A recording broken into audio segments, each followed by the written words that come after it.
Hello, everyone. Most adults quit piano in the first month, not because they're not talented, not because they're too old. They quit because of one specific thing that almost no one talks about. I've been teaching adult piano students for 10 years. I've watched hundreds of people start and I watched them quit. And after 10 years, I can tell you exactly why it happens, and more importantly, how to make sure it doesn't happen to you. If you've ever started learning piano and stopped, this is for you. Here's what happens. You're excited, you sit down at the piano, you find a tutorial, you start learning. Week one, you're motivated, you're practicing every day, you're making progress. Week two, still good. You're feeling confident, you can play a simple song. Week three, something shifts. You miss a day, then 2 days, then a week, and suddenly you haven't touched the piano in 3 weeks and you don't know why. Here's why. The problem isn't motivation, the problem is expectation. You started learning piano because you had a picture in your head. Maybe it was playing a song for your family, maybe it was finally learning that piece you've always loved. But week three, you're still playing beginner exercises. You're still stumbling through simple melodies, and that gap between where you are and where you want to be starts to feel impossible. So you stop, not because you don't want it, but because it feels too far away. This is the number one reason adults quit piano, and it has nothing to do with talent. Before we talk about the solution, I want to show you something. Look at these numbers. 9 out of 10 adults who start piano lessons quit within 6 months. Let that sink in. 90%. In the US alone, over 15 million adults start learning piano every year. They buy the instrument, they sign up for lessons, they're excited, but only 10% are still playing 6 months later. That means 13.5 million people every single year walk away from something they genuinely wanted to do. And here's the part that shocked me when I saw the research. Most people don't quit in month 5 or 6, they quit in week 2, 3, and 4. Week 1, they're still excited, the honeymoon phase. Week 2 and 3, reality hits. It's harder than they thought. Progress feels slow. The gap between where they are and where they want to be starts to feel impossible. And they quit.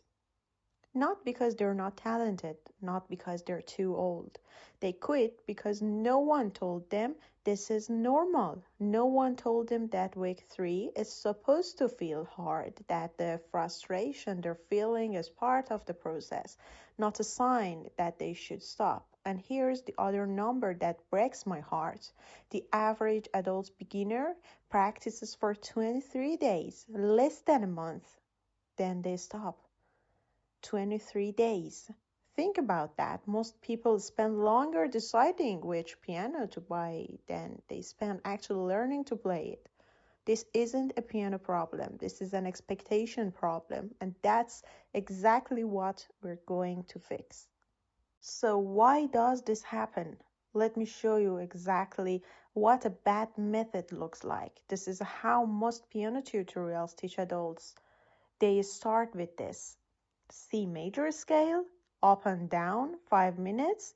Then they teach you finger numbers, finger 1, 2, 3, 4, 5. Memorize these. Then maybe, if you're lucky, by the end of week 1, you get to play Twinkle, Twinkle, Little Star. And that's it. That's your reward for a week of practice. Now, there's nothing wrong with the scales. There is nothing wrong with finger numbers. These are important, but here's the problem. You didn't sign up for piano lessons to learn scales. You signed up because you had a song in your head, a moment you imagined, playing something real.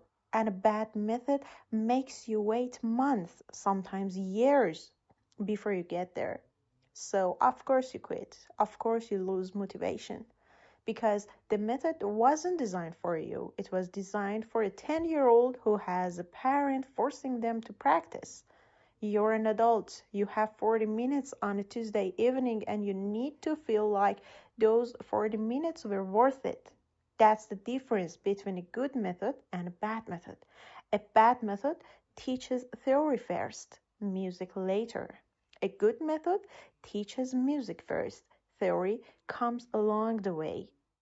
So, how do you fix it? Three things. One, shrink the gap. Stop trying to play the hardest version of the song. Play the simplest version that still sounds like the song. Let me show you what I mean.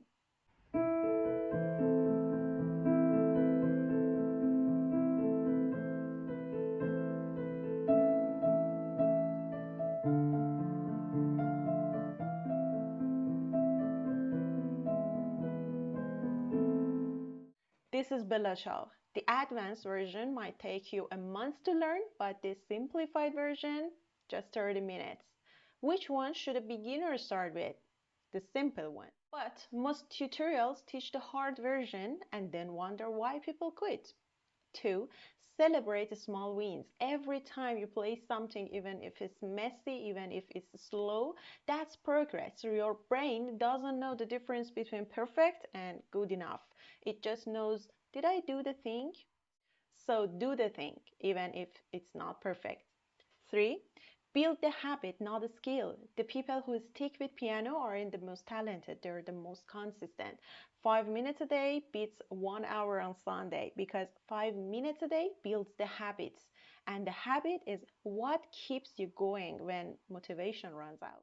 Three key insights. One, progress isn't linear. Some weeks you'll feel like you're flying, some weeks you'll feel stuck. Both are normal. Keep going. Two, you don't need to practice every day, but you do need to practice most days. Miss one day, fine, but miss 3 days, you're in trouble. Three, the goal isn't to be perfect. The goal is to still be playing 6 months from now. That's the win. If you've ever quit piano and want to start again, start simple. Pick one song, the easiest version you can find, play it until it feels good, then pick another one. That's it. That's the whole method. Subscribe if you want more of this. Every week I post one video, one lesson, one step forward. Real progress for real people. I'll see you in the next one. Next video I'm going to teach you a new song, start to finish. It's right there. See you.